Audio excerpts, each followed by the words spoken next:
നമസ്കാരം. തിരുവല്ല മീഡിയ വാർത്തകളിലേക്ക് സ്വാഗതം. തൃശൂരിൽ NDA സ്ഥാനാർത്ഥി സുരേഷ് ഗോപി നേടിയ വിജയം രാഷ്ട്രീയ കേരളത്തിൽ പുതിയ മാറ്റത്തിന് തുടക്കം കുറിച്ചിരിക്കുകയാണെന്ന് കേരള കോൺഗ്രസ് ഡെമോക്രാറ്റിക് ചെയർമാൻ സജി മഞ്ഞക്കടമ്പിൽ പറഞ്ഞു.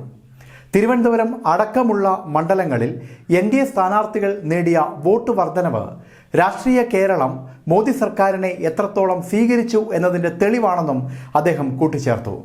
അതേസമയം ഇന്ത്യ സഖ്യത്തിലെ മുന്നണികളായ LDFും UDFും NDAയുടെ വിജയം തടയാൻ കിണഞ്ഞ് പരിശ്രമിച്ചിരുന്നതായും അദ്ദേഹം കുറ്റപ്പെടുത്തി. സജി മഞ്ഞക്കടമ്പലിൻ്റെ വാക്കുകൾ കേൾക്കാം.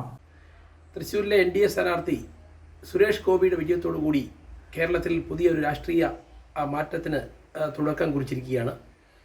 നമുക്കറിയാം, കേരളത്തിലെ തിരുവനന്തപുരം ഉൾപ്പെടെ ആറ്റിങ്ങൽ, ആലപ്പുഴ ഉൾപ്പെടെയുള്ള വിവിധ മണ്ഡലങ്ങളിൽ BJPയുടെ വോട്ട് വിഹിതം വർദ്ധിക്കുകയും BJP രണ്ടാം സ്ഥാനത്തെത്തുകയും ചെയ്തത് തീർച്ചയായിട്ടും കേരളത്തിലെ ജനങ്ങൾ നരേന്ദ്ര മോദി ഗവൺമെൻറ് നൽകിയ ഏറ്റവും വലിയ അംഗീകാരമായിട്ട് ആണ് കാണേണ്ടത്. അതോടൊപ്പം തന്നെ കേരളത്തിലെ NDA സ്ഥാനാർത്ഥികളെ പരാജയപ്പെടുത്താനായി ഇന്ത്യ മുന്നണി സഖ്യത്തിൻ്റെ ഭാഗമായ കേരളത്തിലെ ഇടത് വലത് മുന്നണികൾ CPM കോൺഗ്രസ് സഖ്യം അവർ ഒന്നിച്ച് കൈകോർത്തു എന്നും ഈ അവസരത്തിൽ പറയാൻ ആഗ്രഹിക്കുകയാണ്. ഏതായാലും കേരളത്തിലെ മികച്ച വിജയം NDAക്ക് നൽകിയ കേരളത്തിലെ ജനാധിപത്യ വിശ്വാസികളുടെ നന്ദി കേരള കോൺഗ്രസ് പാർട്ടി രേഖപ്പെടുത്തുന്നു.